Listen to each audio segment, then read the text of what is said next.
ஆண்டவரும் அருமை இரட்சகருமாகிய இயேசு கிறிஸ்துவின் நாமத்தினாலே உங்களுக்கு வாழ்த்துதலையும் ஆசீர்வாதங்களையும் இந்த கால வேளையில் நான் தெரியப்படுத்துகிறேன். காலைதோறும் கர்த்தரின் வார்த்தைகள் என்ற இந்த பகுதியில் இன்றைக்கு தேவனுடைய வார்த்தை வெளிப்படுத்தின விசேஷம் 3ஆம் அதிகாரம் 7ஆம் வசனம் கடைசி பகுதி.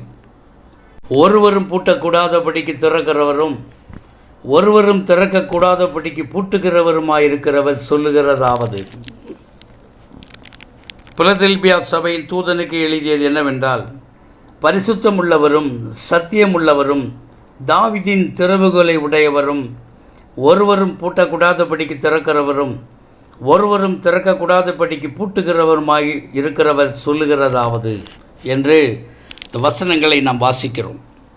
இந்த நாளிலே கூட தேவனாகிய கர்த்தர் நமக்கு அற்புதமான ஒரு காரியங்களை நமக்கு ஞாபகப்படுத்துகிறார்.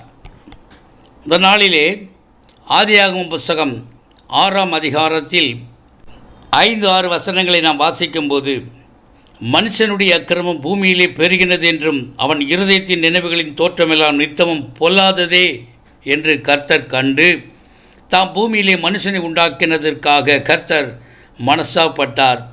அது அவர் இருதயத்துக்கு விசனமாக இருந்தது என்று சொல்லி காண்கிறோம். இந்த நாளிலே நாம் அங்கே கவனிப்போமானால், நோவாவுக்கோ கர்த்தருடைய கண்களிலே கிருபை கிடைத்தது. நோவாவின் காலத்தில் பூமியில் மனிதனின் அக்கிரமம் நிறைந்திருப்பதை கண்ட தேவன் மனிதனை சிருஷ்டித்ததற்காக மனஸ்தாபம் அடைந்தார்.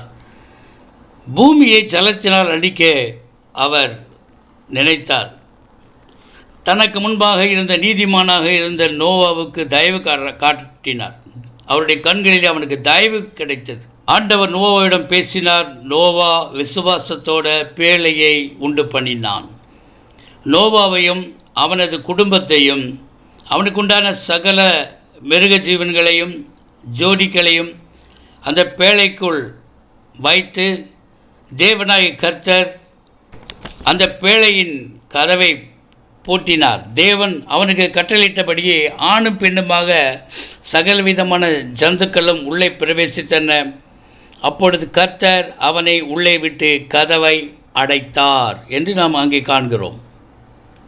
இன்னொரு சம்பவத்தை நாம் பார்ப்போமானால், மத்தேயு புஸ்தகம் 25ஆம் அதிகாரத்தில், நடுராத்திரியிலே இதோ மணவாளன் வருகிறார், அவருக்கு எதிர்கொண்டு போக புறப்படுங்கள் என்கிற சத்தம் உண்டாயிற்று.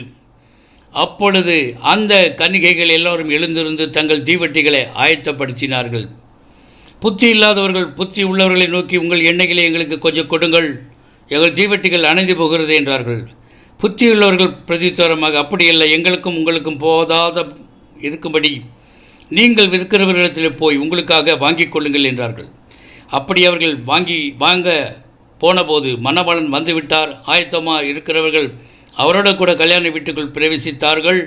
கதவும் அடைக்கப்பட்டது. கிறிஸ்துவின் வருகையை எதிர்நோக்குகிற நாம் எப்பொழுதும் விழித்திருக்க வேண்டும் என்பதை இந்த ஓமைகளில் நம்ம கற்றுக்கொள்கிறோம்.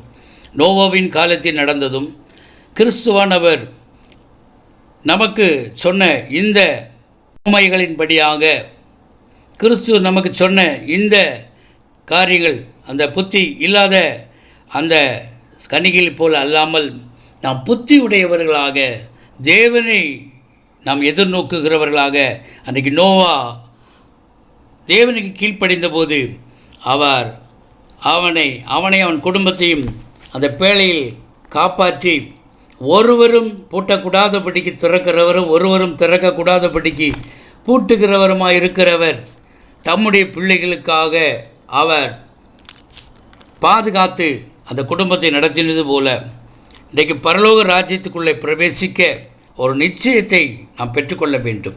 அந்த புத்தி உள்ள கன்னிகைகளைப் போல மணவாளன் வருகிறார் என்று சொன்னபோது ஆயத்தமாக இருந்தவர்கள் அவரோட கூட கல்யாண வீட்டுக்குள் பிரவேசித்தது போல இந்த நாளிலே அது கதவு அடைக்கப்பட்டது. இன்றைக்கு தேவனுடைய ராஜ்யத்துக்குள் நாம் நம்மை ஒப்பு கொடுப்போம். எப்பொழுதும் ஆயத்தமாக இருப்போம். தேவனுக்கென்று நம்மை ஒப்பு கொடுப்போம். நம்மை நம் குடும்பத்தையும் தேவனாய் கர்த்தர் பாதுகாத்து ஆசீர்வதித்து வழிநடத்த நமக்கு போதுமானவராக இருக்கிறார். கர்த்தர் தாமே உங்களை ஆசீர்வதிப்பாராக. God bless you.